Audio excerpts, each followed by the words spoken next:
How do you build a healthy youth ministry? In today's video, I got the chance to talk to Bradford Rogers about this question exactly. We have that coming up next.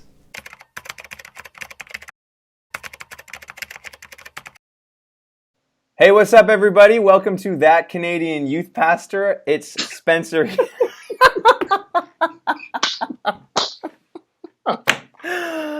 Bradford, why are you laughing at me, bro?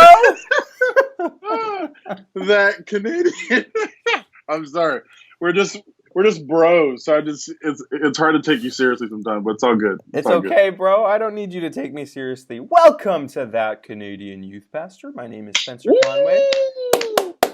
And today I have the opportunity to sit down with a great youth pastor, fellow youth pastor, but even more than that, one of my best friends, Bradford Rogers, for the past... Oh, Spencer, that's nice of you. Amen, amen. For the past 3 years, Bradford and I have been serving as youth pastors in the same city.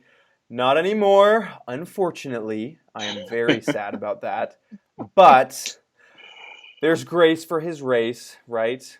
His race. I didn't mean it like that, bro. I meant like This like podcast is the race that you're running. This is going to be a fun interview. Oh, so, fantastic. For anybody who's watching today, I wanted to sit down and talk to Bradford about this question: how to build a healthy youth ministry. But before we get there, I just wanted to get Bradford to give a quick bio for anybody who's watching for the first time. So, Bradford, who the heck are you? Yeah, for sure. So I'm the youth and young adult pastor at Moncton Wesleyan Church in Moncton, New Brunswick. And I've been here for the last 3 weeks, and I have a beautiful wife, Ashley. And we have 4 children, my man. We got 4 little humans running around, and it's quite the adventure. That's nuts, bro. Yeah, it's pretty crazy. So I haven't been sleeping. So if I'm like saying weird stuff or I start to doze off, then you know why, for sure. We'll have a GoFundMe link in the description for Bradford. I'm just joking. Need a stroller, I'm just kidding. So, dude, it feels good to be here, man. Yeah, it's good to have you, man. I'm really excited. Hopefully we can stay on task today and actually talk about what we have come here to talk about. As I said, we have come here to have a conversation about this idea of how to build a healthy youth ministry. And, I've had the opportunity to kind of witness what Bradford did over the past 3 years at his previous church, starting a youth ministry from scratch, really.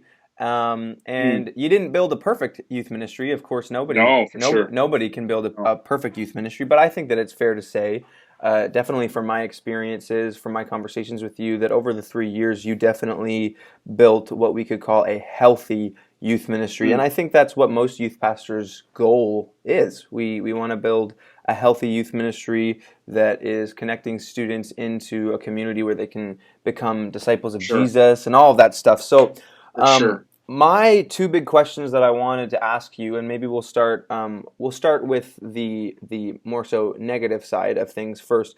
When it comes to this question, how to build a healthy youth ministry, what are the do's, what are the don'ts?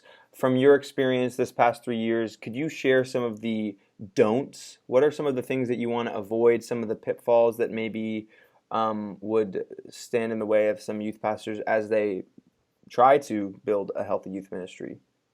Yeah, for sure. So one of the things that really helped me in my journey with youth ministry and youth culture is to think of it as like a marathon, right? Not a sprint. Right. And so many times we want to like rush results and rush stuff and change stuff and do so much stuff at once where it really kind of hurts you in the end. And so one of the things that, of course, I try to like remind myself is to not rush like results, right? And just to take your time and to love people and listen and engage and ask questions, especially when you're starting, somewhere new, especially here. I mean, I've been here for 3 weeks, and a lot of what I'm doing is just speaking to people, talking to people, asking questions. And when we try to rush change or rush results or rush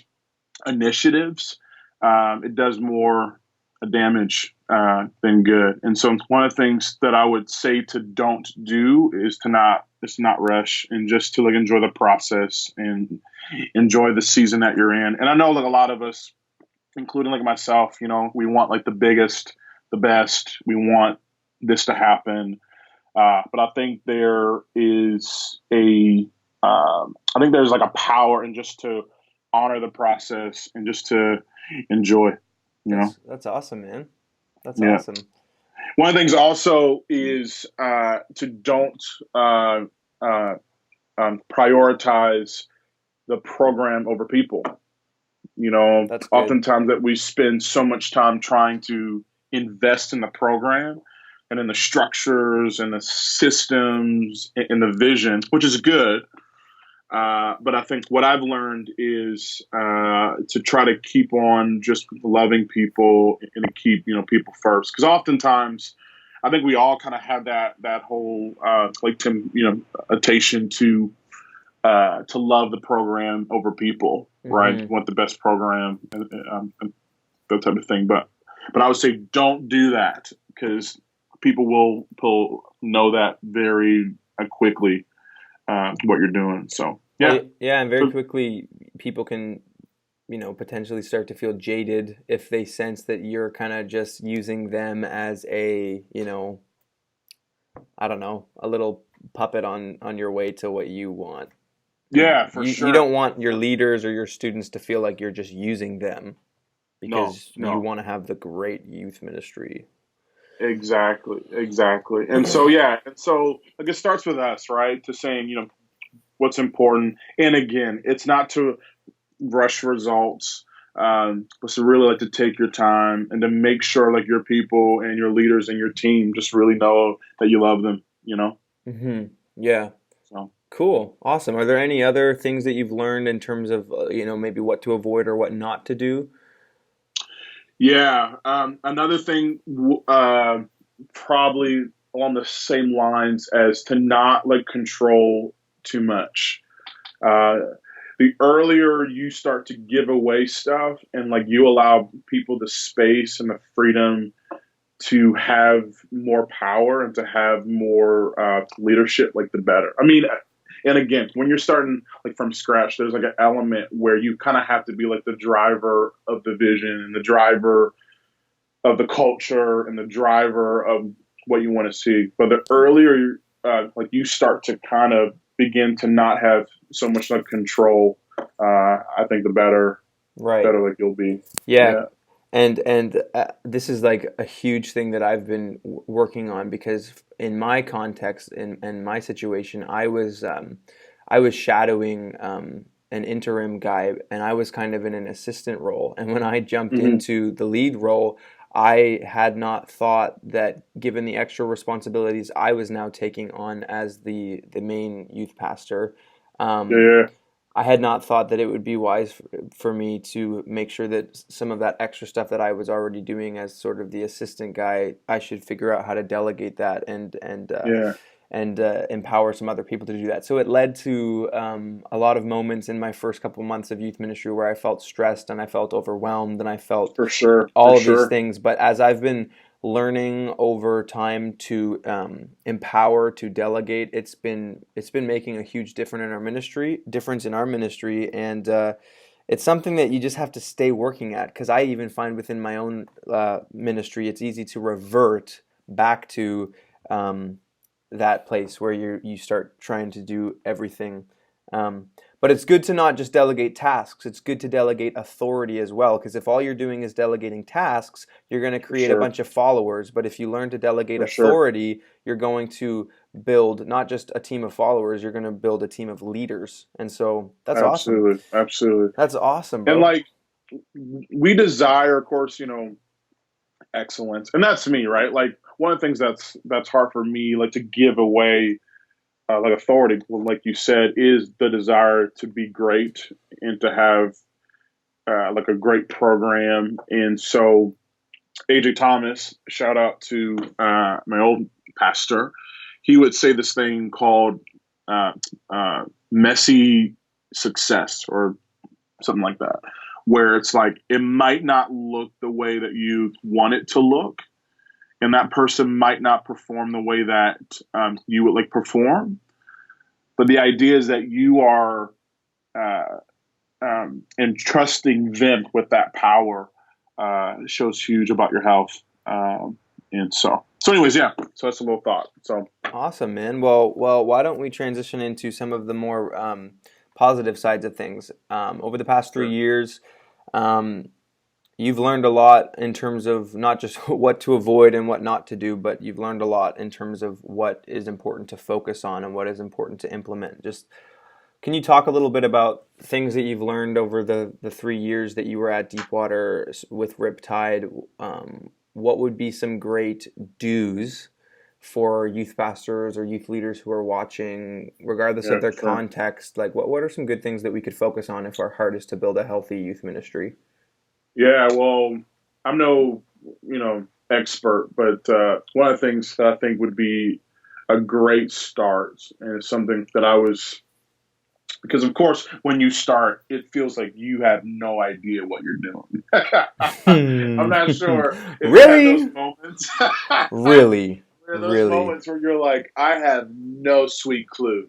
Everybody's looking at you and you're like, you're talking to me. I'm the leader. Right. I'm the yeah. leader. Right. Okay. Like, Yeah. and there's so many people who just assume that we actually do know what, and again, there's training and coaching and schooling, but like most of the time there are moments where we're like, I don't really know what I'm doing. So anyway, so I would start off with just asking what the word of the Lord is, like to really ask the Lord, what is the word of the Lord for your church, for your neighborhood, your city, your community? What is the word of the Lord? Because like the word of the Lord, like the Lord has something that He wants you to do. And so for us at Riptide, I know from the very start we had about like 5 boys. I knew that the word of the Lord was a home. That was the word of the Lord for our house. Was a home, and so we kind of like created this kind of this slogan, this like home over hype, right? The idea is we want to like create a place where it's safe and where students feel loved and feel known and feel cared for. And yeah, like we'll do events and we'll do cool stuff and we'll bring the hype and lights and fun, but at the essence, like to honor what the Lord is, doing, like in the spiritual realm.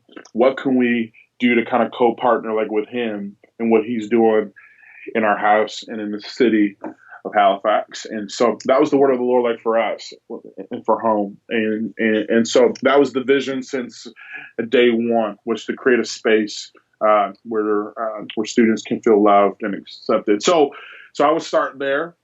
I would start just to be in the inner room of prayer and to pray and to ask and to sit and to be quiet and be still and say, God, what's the word of the Lord, for this space? What's the word of the Lord for this youth community? And what can we do like to start? And so I'd for sure start there. And would you say that as you're kind of going about that process, it's really important as well to make sure that you're kind of filtering that through the greater vision of the church that you're a part of as well? Absolutely, 100%. And I was going to say that too. With starting a healthy youth ministry would be to ask like your lead pastor or your senior leadership or your like go-to gal or person.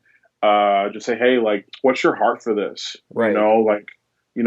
What's healthy like for you? I know that one leader could be, hey, like we value, evangelism, and so we want a youth ministry that is total outreach, reaching students.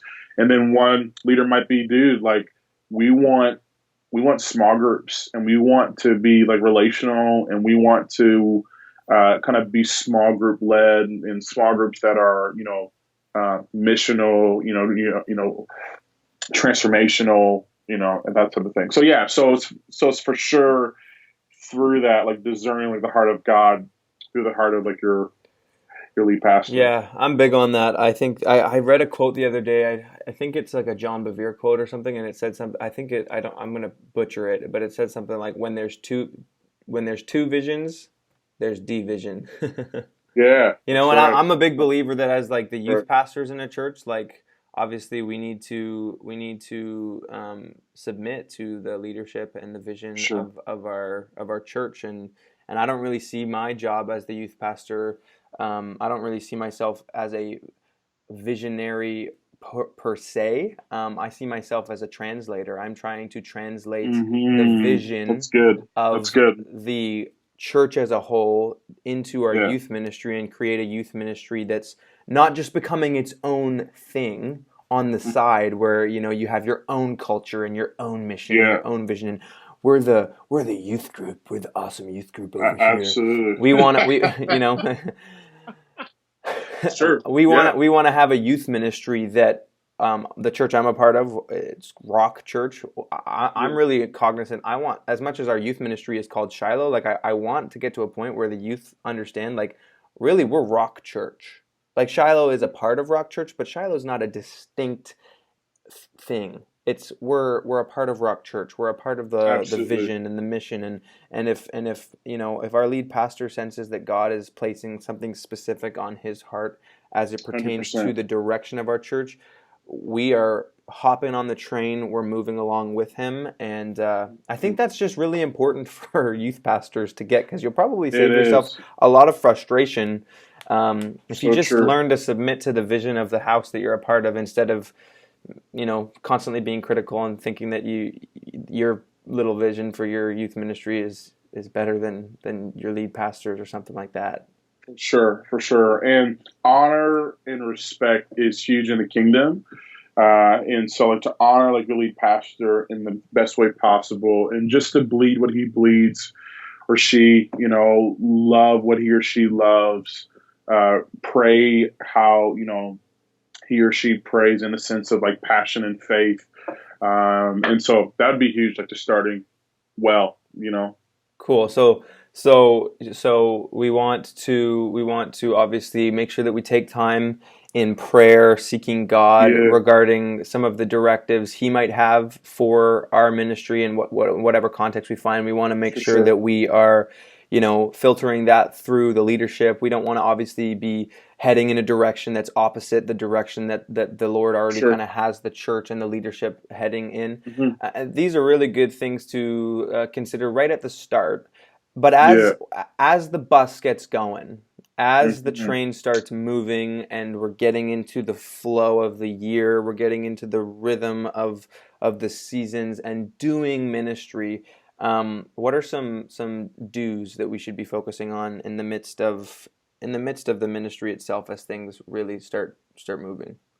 Yeah, for sure. So one would be what I think would be helpful in just kind of a long term kind of goal would just to be like to share the leadership. One of the things that was a growing pain for me was again, like I referred to, was uh, just to empower and delegate. Like you probably have the best people on the planet to learn from and to encourage and to see them like fulfill what God, of course, has them like to do. And so, you know, I think anything lasting and healthy can't like rely on just the pastor alone, right? So we don't like, believe in rock star, youth pastors. So the more you invite people into that process of beginning to shape like the vision and shape the direction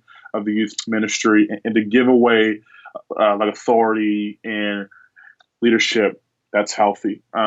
Another thing would just be to like support uh, students and their families, right? Like it's a huge thing where your youth ministry is more than just one day of the week, but what would it look like for us to move into like the everyday kind of life of a student, into be on their turf and to serve them and to serve their parents. And what that does is that earns us that relational equity. So when you show up and when you be present and when you just kind of, show up at games and recitals, like that begins to just change like the health of like your youth ministry, right? And it shows students and their parents that they're loved and that they're known and that they're cared for and that they're not just a number or just a you know a person in a seat, but that they are a person to be loved. You Right. know, and so I would support and love kids as much as possible. And again, this is all stuff that I've learned, right? To see kind of things kind of start in a more healthier um, direction. Yeah. So How important do you think small groups are when it comes to building a healthy youth ministry? oh, dude, small groups is huge. Small groups is a big deal, and it's a space where, as you grow larger, you have to like grow smaller, and Yeah. students need a space where they have a adult who loves God, who believes in them, who's for them, because I won't be able to uh, know, of course, everyone, right? I won't be able to love everyone, but I can find like adults who are going to love them. And this was probably the most beautiful thing was we had a baptism service at our student ministry, and maybe half of our baptisms were done by their small group leaders. That's awesome. So like they have an active role in the life of a student, and so that would be huge. And so to create what is like a lead small, of course, culture where as you grow larger, you grow smaller, and that there's about a adult per 5 6 students that will love them and that will commit to the long haul journey of seeing lasting faith. So Yeah, it's so important. What we saw happen in our ministry this year, when I took over, I've kind of been focusing on implementing this kind of small group centric focus in our youth ministry, where we're trying to make small groups the main thing.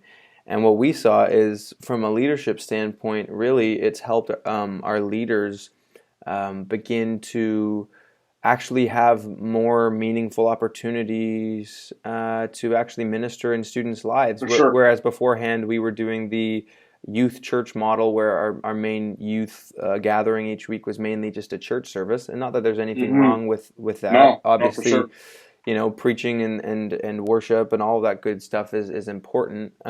But when we were just doing that without small groups on a consistent basis, I just found that it was easy for our leaders to kind of rationalize why they don't really need to show up, because unless you're on the platform doing something, Sure. You don't or really need to unless be we're there. doing prayer time at the end or something, it doesn't seem like there's a whole lot of real need, Yeah. because you got the Yeah. speaker and you got the band and you got the person doing announcements. And so as we transitioned into a model where we're focused more on small groups, it's really given all of our leaders opportunity every single week. You are doing meaningful ministry as you pour into the lives of real students Absolutely. that you can love. And so for anybody who's watching, me and Bradford, one of the big things we have in common is our passion for small groups and our passion for building youth ministries that have just a healthy small group structure. And I think that having a small group system in place is so important, especially as you grow, because if you have more than 10 kids in your youth ministry, you're already at the point where you're going to need more people than just yourself to effectively disciple these kids. And I know in our Absolutely. context, if I didn't have a small group ministry, like, I have no idea how on God's green earth I would be able to help disciple these students, because I'm only one person and I'm limited in Yeah. my ability. So Yeah. focus Absolutely. on small groups. Small groups are huge for that. Awesome, man. Yeah. Well, are there any last things that you want to leave with the people before we head out and call it a day? Yeah, bro.